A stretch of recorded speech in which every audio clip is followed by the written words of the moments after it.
जय शिवराय, नमस्कार। आणखीन मी मक्याचा व्हिडिओ बनवत आहे, कारण चॅनलमध्ये मी आधी व्हिडिओ सेंड केला होता, तर काही मका काढलेले होते। तर आता इथे बघू शकता, तेच मके काही लहान होते ना, तर तेच मका आता मोठे झालेले आहेत। तर हा एका ठिकाणाचा मी काढलेला आहे, हे बघू शकता किती छान आहे। हा देखील मी काढणार आहे, याच्यामध्ये देखील बियाणे बनलेले आहेत। तर ते हे पहा, जे परिपक्व झाल्यानंतर लगेच ते तुटतं। किती छान आहे बघू शकता। इथं आहे आणखीन आहे, लहान आहे, पण हे काढू का नाही अजून त्याची वाढ नाही आहे। इथे बघा, इथं बारीक आहे पण खाली मोठा आहे, त्याची वाढ अजून झालेली नाही। इथे तुम्ही बघू शकता, मी पुढच्या पेरणीसाठी एक मका ठेवलेला आहे बियाणासाठी।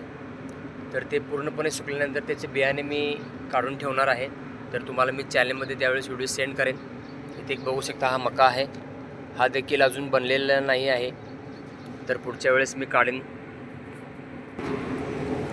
इथे बघू शकता, आणखीन एक मका ठेवलेला आहे मी बियाणासाठी, ते तुम्हाला मी दाखवण्याचा प्रयत्न करेन। हे पहा, एक नंबर बियाणे बनलेले आहेत मित्रांनो। आणखीन काय पाहिजे, तर अजून थोडे मऊ आहेत, तर ते पूर्णपणे सुकल्यानंतर हे झाड पूर्ण वाळल्यानंतर मी ते बियाणं काढणार आहे। तर ते मका काढून हे असं मी ठेवणार आहे, आणि पुढच्या वेळेस मी ती पेरणी करेन। तुम्हाला एक दाखवतो, हे पहा, मक्याचं झाड बघू शकता पूर्णपणे वाळलेला आहे।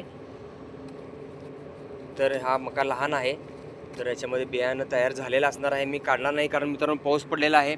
पाऊस पडल्यानंतर जर त्या बियाणावर पाऊस लागला की परत फुटवा येतो आणि त्याला बुरशी येते, तर ते बियाणं खराब होतात। तर हे त्याचं ही सुरक्षा कवच आहे, तर मी आहे असं ठेवणार आहे। तुम्हाला इथं आधी मी दाखवलेलं आहेच, तर ते मी त्याला झाकून घेतो। तर आपल्याला 2 मका मिळालेले आहेत, तर आमच्या घरच्या मुलांना मी खायला देणार आहे। धन्यवाद।